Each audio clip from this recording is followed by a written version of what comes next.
Good morning students, मैं doctor कविता साहनी। पहले हमने कॉन्सेप्ट ऑफ प्रोटोजोआ और मेटाजोआ के बारे में पढ़ा था और हमने देखा था कि एनिमल किंगडम को दो सब किंगडम में बांटा गया है on the basis of number of cells. Unicellular organisms को सब किंगडम प्रोटोजोआ में और मल्टीसेलुलर एनिमल्स को सब किंगडम मेटाजोआ में रखा गया है। सब किंगडम प्रोटोजोआ के अंतर्गत एक फाइलम आता है, फाइलम प्रोटोजोआ। आज हम उसी के बारे में पढ़ेंगे, उसके कैरेक्टर्स ऑफ क्लासिफिकेशन के बारे में। इन ग्रीक प्रोटोस का मतलब होता है फर्स्ट और जोन मतलब होता है एनिमल, यानी प्रारंभिक या फर्स्ट टाइप का एनिमल जो शुरुआत में बना वो प्रोटोजोआ। यूनिसेलुलर होते हैं ये एनिमल्स, यानी एक कोशिकीय होते हैं, माइक्रोस्कोपिक होते हैं, सूक्ष्मदर्शी होते हैं। इनको खुली आंखों से नहीं देख सकते हम और इनको देखने के लिए माइक्रोस्कोप या सूक्ष्मदर्शी की आवश्यकता होती है। ये एनिमल्स वाटर में पाए जाते हैं और या फिर मिट्टी में रहते हैं, और वो मिट्टी कैसी होती है, नम मॉइस्ट सॉइल में पाए जाते हैं। चूँकि ये एक कोशिकीय हैं या यूनिसेलुलर एनिमल्स हैं, लेकिन इनकी सभी एक्टिविटीज़ या बॉडी एक्टिविटीज़ हायर एनिमल्स की तरह परफॉर्म होती हैं, यानी सारी क्रियाएं इनकी बॉडी के अंदर होती हैं और इन सभी क्रियाओं को पूरा करने के लिए इनमें सेल ऑर्गेनल्स या कोशिकांग उपस्थित होते हैं। उसमें न्यूक्लियस, माइटोकॉन्ड्रिया, गोल्गी बॉडीज़ आदि सभी स्ट्रक्चर्स उपस्थित होते हैं। इनका जो साइटोप्लाज्म है या कोशिका द्रव्य दो भागों में बटा हुआ होता है। बाहर परिधि की तरफ पाया जाने वाला साइटोप्लाज्म एक्टोप्लाज्म कहलाता है और मध्य में या सेंटर में पाया जाने वाला साइटोप्लाज्म एंडोप्लाज्म कहलाता है। प्रोटोजोआ के जो सदस्य हैं या जो एनिमल्स हैं, न्यूक्लियस की संख्या इनमें वेरी करती है। कुछ एनिमल्स हैं या कुछ ऑर्गेनिजम्स हैं जिनमें एक न्यूक्लियस पाया जाता है, उसे मोनोन्यूक्लिएट कहते हैं। कुछ सदस्य ऐसे भी हैं जिसमें कि दो न्यूक्लियाई पाए जाते हैं, उन्हें बाइन्यूक्लिएट कहते हैं। और कुछ ऐसे भी सदस्य हैं जिसमें न्यूक्लियस की संख्या एक से ज़्यादा होती है और इस तरह के एनिमल्स को मल्टीन्यूक्लिएट कहा जाता है।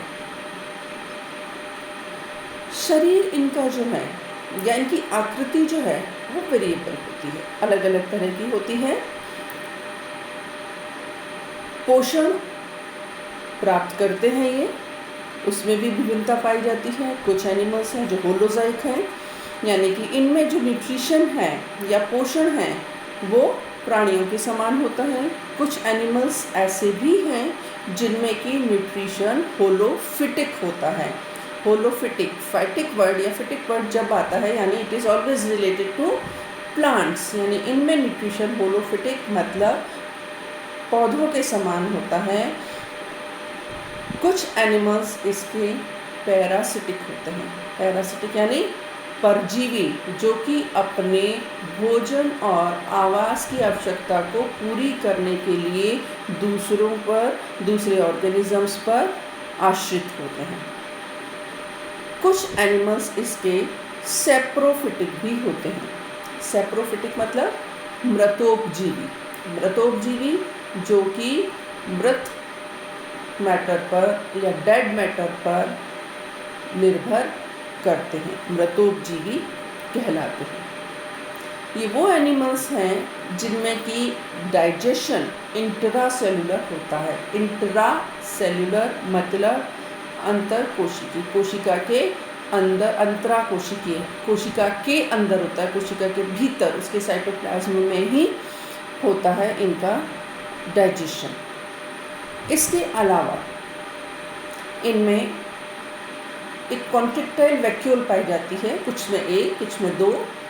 ये कॉन्ट्रैक्टाइल वैक्यूल या संकुचनशील धानी पानी की मात्रा को या उसके संतुलन को बनाए रखने में मदद करती है, ऑस्मो रेगुलेशन का काम करती है। श्वसन या रेस्पिरेशन भी इनमें होता है और ये क्रिया जनरल बॉडी सरफेस से होती है, यानी कि बॉडी की सतह से, शरीर की सतह से विसरण के द्वारा होती है। जैसे अगर ये जल में पाए जाते हैं तो पानी में ऑक्सीजन की मात्रा ज़्यादा है as compare to this cell, तो ऑक्सीजन बाहर से अंदर एंटर हो जाएगी बॉडी के, और कार्बन डाइऑक्साइड जो शरीर के यानी सेल के अंदर है वो विसरण द्वारा पानी में छोड़ दी जाती है। एक्सक्रीशन या उत्सर्जन भी इनमें बॉडी सरफेस द्वारा ही होता है। ये एनिमल्स या ये ऑर्गेनिज्म जो हैं वो अमोनोटेलिक होते हैं। अमोनोटेलिक मतलब इनमें मुख्य उत्सर्जी पदार्थ या मेन एक्सक्रीटरी मटेरियल जो है वो अमोनिया होता है, और ये अमोनिया क्योंकि पानी में घुलनशील होती है, पानी में डिज़ोल्व हो जाती है, तो पानी में घुलकर विसरण के द्वारा शरीर से बाहर त्याग दी जाती है। रिप्रोडक्शन या जनन भी इनमें होता है, और ये जनन की क्रिया जनरली अलैंगिक यानी एसेक्सुअल प्रकार का रिप्रोडक्शन जनरली इनमें होता है, और एसेक्सुअल या अलैंगिक रिप्रोडक्शन इनमें या तो बाइनरी फिशन यानी द्विविखंडन या मल्टीपल फिशन बहुविखंडन द्वारा होता है। कुछ एनिमल्स में एंसिस्टमेंट भी होता है। एंसिस्टमेंट के दौरान यानी पुटी भवन में ये एडवर्स कंडीशंस जब होती हैं, जब परिस्थितियाँ अनुकूल नहीं होती, विपरीत परिस्थितियों में ये अपने चारों तरफ एक खोल या आवरण बना लेते हैं जिसे सिस्ट कहते हैं, और उस सिस्ट के अंदर ही इनमें प्रोडक्शन या रिप्रोडक्शन होता है, और फिर जब फेवरेबल कंडीशंस आती हैं तो ये एनिमल्स उससे बाहर निकल आते हैं। तो इस तरीके से इनमें रिप्रोडक्शन भी होता है। कुछ एनिमल्स या कुछ ऑर्गेनिजम्स ऐसे हैं जिनमें कि सेक्सुअल या लैंगिक जनन भी पाया जाता है, और ये क्रिया कॉन्जुगेशन या संयुग्मन के द्वारा होती है। तो ये कुछ खास कैरेक्टर्स हैं फाइलम प्रोटोजोआ में पाए जाने वाले एनिमल्स के, कि यही सभी एक्टिविटीज़ या क्रियाएं या स्ट्रक्चर्स उनके अंदर पाए जाते हैं। अब हम बात करते हैं क्लासिफिकेशन की या वर्गीकरण की, कि प्रोटोजोआ फाइलम जो है उसको 2 सब फाइलम में बांटा गया है, और उसको बांटने का आधार क्या है? उसको बांटने का आधार है locomotory organ. So on the basis of locomotory organs this phylum protozoa is divided into 2 sub phyla, that is plasmodroma and ciliophora. 2 sub phylum हैं प्रोटोजोआ के, पहला है प्लाज्मोड्रोमा और दूसरा सीलियोफोरा, और इनको बांटने का आधार है लोकोमोटरी ऑर्गन्स या गमना। सब फाइलम प्लाज्मोड्रोमा में जो एनिमल्स रखे गए हैं उनमें लोकोमोटरी ऑर्गन्स या गमनांग जो हैं या तो फ्लैजिला होते हैं जिन्हें कशाब कहते हैं, या फिर सूडोपोडिया कूटपाद, या कुछ एनिमल्स ऐसे भी हैं जिनमें कि लोकोमोटरी ऑर्गन्स एब्सेंट होते हैं, अनुपस्थित होते हैं, नहीं पाए जाते, और उस आधार पर इसको 3 क्लास या वर्ग में बांटा गया है, मैस्टिगोफोरा, राइजोपोडा और स्पोरोजोआ। सबसे पहले हम लेते हैं मैस्टिगोफोरा, या इसको फ्लैजिलेटा भी कहते हैं। जैसा कि इसका नाम है फ्लैजिलेटा, यानी इसमें जो लोकोमोटरी ऑर्गन्स हैं वो फ्लैजिला होते हैं। फ्लैजिला लंबे कशाब होते हैं, चाबुक की तरह का स्ट्रक्चर होता है, और इस फ्लैजिलेटा या मैस्टिगोफोरा को भी 2 सब क्लासेस में बांटा गया है, और ये 2 सब क्लासेस जो हैं इसकी उनमें हैं फाइटोमेस्टिजिना और जूमेस्टिजिना। अब देखिए ये जो हम पढ़ेंगे इनको समझ के पढ़ें हम। फाइटोमेस्टिजिना, फाइटो वर्ड जैसा मैंने पहले बताया जहाँ पर भी आ जाता है यानी it is related to plants, और zoo word always related to animals. So phytomastigina कि इनमें लोकोमोटरी ऑर्गन्स पाए तो जाते हैं, फ्लैजिला होते हैं, और जैसा इसका नाम है ये पौधों के या पादप के समान होते हैं, उनके समान इनमें क्रोमेटोफोर पाया जाता है या क्लोरोप्लास्ट पाया जाता है। और इनमें बाहर एक मेम्ब्रेन कवरिंग होती है जिसे पेलिकल कहते हैं। तो इसमें जो ऑर्गेनिज्म या एनिमल आता है वो है यूग्लिना, नॉक्टिलुका, ये इसके एग्जाम्पल है। दूसरी सब क्लास है इसकी ज़ूमेस्टिजना। ज़ू मतलब एनिमल लाइक, एनिमल लाइक है तो लोकोमोटरी ऑर्गन तो इनमें फ्लैजिला है ही, लेकिन क्लोरोप्लास्ट नहीं पाया जाता। और क्योंकि क्लोरोप्लास्ट नहीं पाया जाता तो ये हेटेरोट्रॉफिक होते हैं, यानी अपने भोजन के लिए दूसरों पर निर्भर, यानी ऑब्वियसली प्लांट्स पर निर्भर करेंगे। और फाइटोमेस्टिजिना के जो एनिमल्स हैं, क्योंकि उनमें क्लोरोप्लास्ट पाया जाता है तो वो ऑटोट्रॉफिक होते हैं, यानी स्वयं पोषी होते हैं, अपना भोजन खुद बनाते हैं। दूसरी क्लास इसकी है राइजोपोडा, या इसे सार्कोडिना भी कहते हैं। राइजोपोडा या सार्कोडिना जो है उसमें लोकोमोटरी ऑर्गन्स होते हैं सूडोपोडिया या कूटपाद। इन कूटपाद या सूडोपोडिया की इम्पोर्टेंट बात ये है कि ये फिक्स नहीं होते, यानी टेम्परेरी होते हैं, बनते बिगड़ते रहते हैं। कभी जिस डायरेक्शन में इनको मूव करना होता है, चलना होता है, उस डायरेक्शन में सूडोपोडिया बन जाता है। इसलिए इनका आकार कभी निश्चित नहीं होता, आकार बदलता रहता है। और ये एनिमल्स भी होलोजोइक होते हैं या सेप्रोफिटिक होते हैं। एग्जाम्पल इसका हम अगर देखें राइजोपोडा का, जिसमें कि सूडोपोडिया पाए जाते हैं, तो इसमें अमीबा, पॉलिस्टोमेला वगैरह भी आते हैं। नेक्स्ट सबफाइलम, दूसरा सबफाइलम जो प्रोटोजोआ का है वो है सीलियोफोरा। और उससे पहले मैं एक आपको बताना चाहूँगी, तीसरी क्लास और है, तीसरी क्लास है इसकी स्पोरोजोआ। स्पोरोजोआ में लोकोमोटरी ऑर्गन्स अनुपस्थित होते हैं, लोकोमोटरी ऑर्गन्स उनमें नहीं पाए जाते।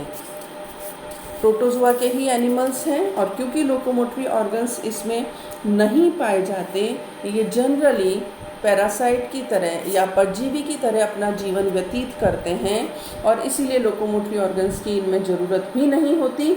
और क्योंकि जीवन चक्र या जो लाइफ साइकिल होती है उसमें स्पोरुलेशन होता है इनमें, और स्पोर्स का फॉर्मेशन होता है, इसीलिए इस क्लास को स्पोरोजोआ भी कहते हैं।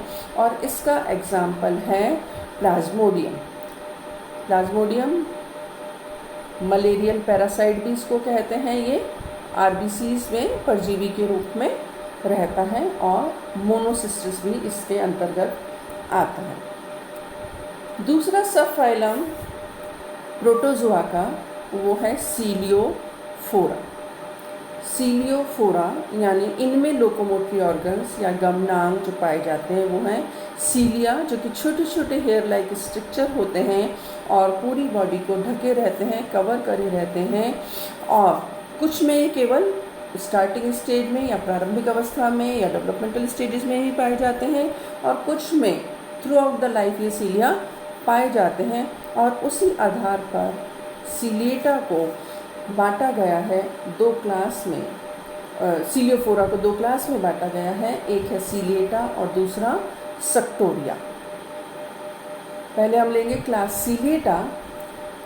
जैसा नाम से हमें समझ में आ रहा है, सीलिएटा यानी इसमें जो लोकोमोटरी ऑर्गन्स हैं वो सीलिया होते हैं, छोटे छोटे hair like structure, and they are present throughout the life. पूरे जीवन काल में सरफेस पर छोटे छोटे हेयर लाइक या बाल के समान संरचनाएं होती हैं जिन्हें सीलिया कहते हैं। हालांकि इन सीलिया की लंबाई बॉडी के डिफरेंट पोर्शंस के हिसाब से वेरी कर सकती है, यानी कुछ हिस्सों में सीलिया छोटे होते हैं और बॉडी के कुछ भाग में सीलिया की लंबाई जो थोड़ी ज़्यादा होती है, या ये सीलिया बड़े होते हैं। जैसे जनरली साइटोस्टोम जो होता है, मुख वाला हिस्सा होता है, वहाँ पर ये सीलिया थोड़े ज़्यादा लंबे होते हैं, जो कि एक तरीके से फिल्टर ऑर्गन का काम भी करते हैं। यानी वाटर करंट जो अंदर एंटर होती है, जिसके साथ इसमें फूड एंटर होता है, उसको ये फिल्टर करने में भी मदद करते हैं। और इनमें न्यूक्लियस जनरली, जैसे मैंने कहा था, ये बाइन्यूक्लिएट भी हो सकते हैं, तो न्यूक्लियस जनरली इनमें दो पाए जाते हैं, और एक बड़ा और एक छोटा न्यूक्लियस होता है जिसे मैक्रो और माइक्रो न्यूक्लियस कहते हैं। ये एनिमल्स जो हैं इस क्लास के एनिमल है, जैसे मैंने कहा था सेक्सुअल रिप्रोडक्शन भी हो सकता है इनमें, तो कॉन्जुगेशन के द्वारा इनमें पाया जाता है रिप्रोडक्शन। सीलिएटा को 2 सब क्लास में बांटा गया है, एक यूसीलिएटा और प्रोटोसीलिएटा। यूसीलिएटा का एग्जाम्पल है पैरामीशियम, बेलेंटिडियम और वर्टिसेला, और प्रोटोसीलिएटा का एग्जाम्पल है ओपेलाइना। सीलियोफोरा की ही दूसरी क्लास है सक्टोरिया। सक्टोरिया में जो एनिमल्स आते हैं वो जनरली ससाइल या स्थानबद्ध होते हैं। सीलिया इनमें पाए जाते हैं, लेकिन केवल डेवलपमेंटल स्टेज में, स्टार्टिंग स्टेज में, और वयस्क में या अडल्ट में इनके में सीलिया का अभाव होता है, सीलिया एब्सेंट होते हैं। क्यों? क्योंकि इनकी जो बॉडी है ये ससाइल है, तो किसी आधार से चिपकी रहती है, इनको लोकोमोशन की या मूवमेंट की ज़रूरत नहीं होती, इसलिए इनमें सीलिया अडल्ट में एब्सेंट होते हैं और अनुपस्थित होते हैं। और क्योंकि ससाइल हैं इसलिए इनमें फिर टेंटिकल्स प्रेजेंट होते हैं जो कि इनको भोजन को पकड़ने में या कैच करने में मदद करते हैं। इसका एग्जाम्पल है एफिलोटा। तो इस तरीके से हमने देखा फाइलम प्रोटोजोआ, जिसमें कि सभी यूनिसेलुलर या एक कोशिकीय जंतु आते हैं। लोग सभी क्रियाएं शरीर के या सेल के सेल ऑर्गेनल्स द्वारा पूरी होती हैं। लोकोमोशन के लिए इनमें अलग अलग तरह के ऑर्गन्स पाए जाते हैं, यानी गमनांग पाए जाते हैं। लोकोमोटिव ऑर्गन्स अलग अलग होते हैं और उस आधार पर इसको अलग अलग क्लास में बांटा गया है।